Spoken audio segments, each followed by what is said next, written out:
Daredevil Born Again is out, and having seen all 9 episodes of the first season, I can tell you it is very good. Excellent acting all the way through, interesting story beats, good action. One of the more interesting things about Born Again that I did not see coming is the way that it gauges with the idea of the relationship between superheroes and fascism. Let me take a minute to explain what people mean when they talk about superheroes being fascist or inherently fascist or something like that. I'm sure that if you follow superheroes enough, you've heard somebody like Alan Moore, for example, talk about superhero movies and the love of superheroes being a precursor to fascism. When Moore talks about it, what he's talking about is kind of this fear of nostalgia, this idea that when people engage with superheroes as their favorite medium or soul medium, that they're trying to recover what he calls kind of the crack hit of reading Jack Kirby or Steve Ditko or one of these guys when you're young, and trying to get back to that feeling of an uncomplicated youth. And as he points out, for many people, that includes excluding people who are different and therefore complicated. There's definitely something there, but I'm not so much interested in that, or nor is Daredevil, as I am with the concepts of the relationship between law and order and vigilantism. One of the key aspects that people talk about when the relationship between superheroes and fascism is its relationship between law and order.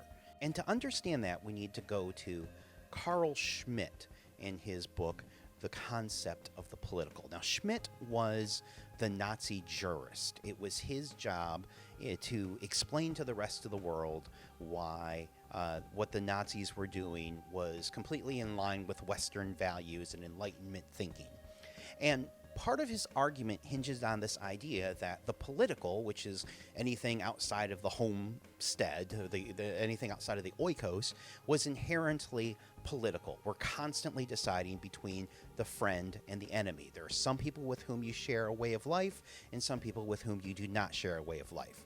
And Schmitt explains that, for the most part, in normal times, the friend and enemy can commingle and everything is fine.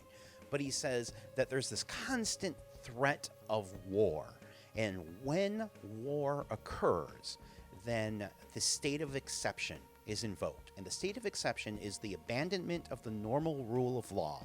And at that point, the sovereign, the leader, the strong leader, makes a decision between who is your friend and who is your enemy, and expels the enemy and rallies around the friends. That's a big part of what people are talking about when they talk about superheroes being fascist. This idea that superheroes represent a type of sovereign, somebody who is outside of the law. They are vigilantes, but they enforce the law, right?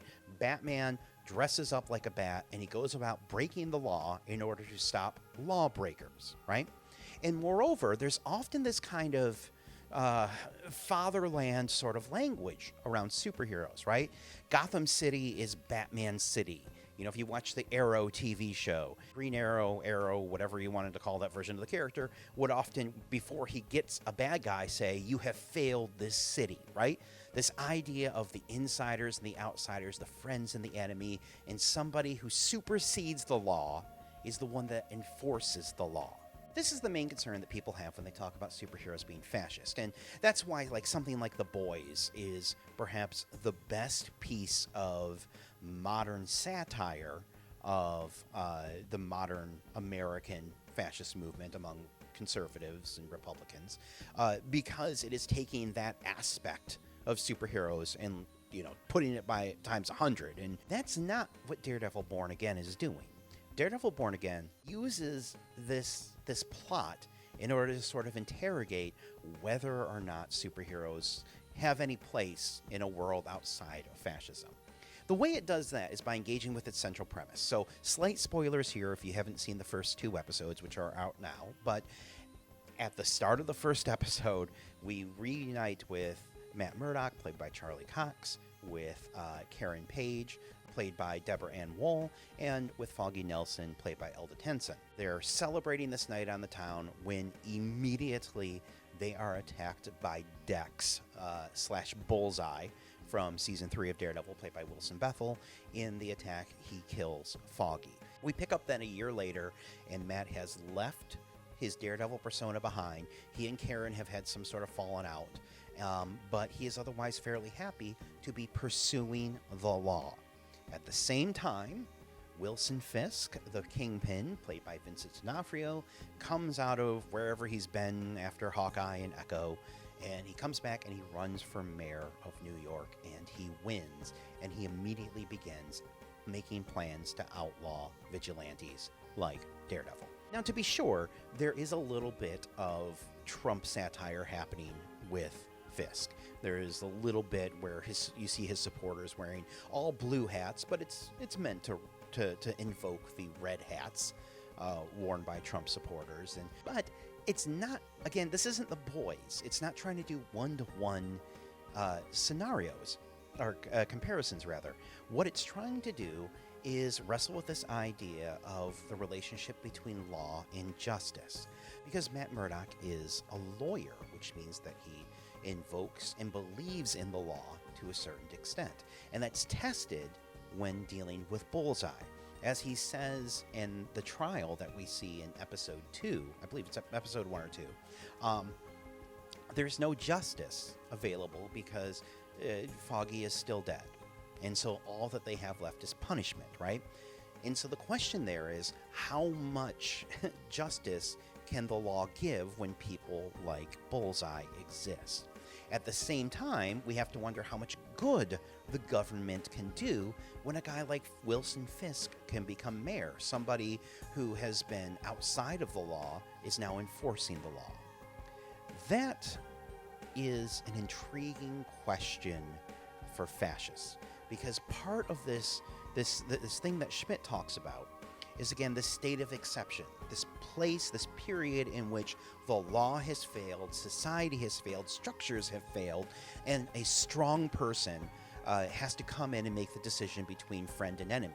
And as these movements generally go towards the right, then that becomes, at least in the United States and the Western world, friends are white people, enemies are non-white people, right? And this leads to extermination and genocide and that sort of thing. That's what Daredevil's trying to work with. That's tied into this idea of Fisk becoming mayor, because Fisk runs on this sort of disruptor campaign. We see this right at the start of the second episode when he is stuck in traffic because of construction that's going on, and he gets angry about it, and he gets out and he says, "Let's fill this hole," and they fill the hole and traffic starts going. Well, that's a very populist move that he's doing right there, and it's based on something any of us that drive certainly know the experience of being stuck while construction workers are working, and we've all had that fantasy of, couldn't we just tell these guys to get up and get working? However, good or bad, state construction projects and city construction projects are part of our infrastructure. They're the things that we build the roads to get to and from so that we can have the rest of our society. When Fisk does that, he is calling into question the nature of society. Do we live in a civil society? And he's saying there, no, we don't. And that's why we need some strong guy like Fisk to come in and change the rules. And as we see with his sort of crusade against vigilantes, he's trying to draw a friend-enemy distinction. I'm not going to give you any spoilers for the rest of the first season, but it goes in some interesting places to kind of push back on the idea that the only thing that's going to save the city is a lone hero, a vigilante like Daredevil. And so I highly recommend that you watch it, just because it's a good TV show and there's lots of fun action and the acting is great. But I also recommend that you watch it on that level. Watch it as a critique of fascism and the relationship between superheroes and fascism, because I think it's really exciting in the way that it points to some other imaginary going on with superheroes.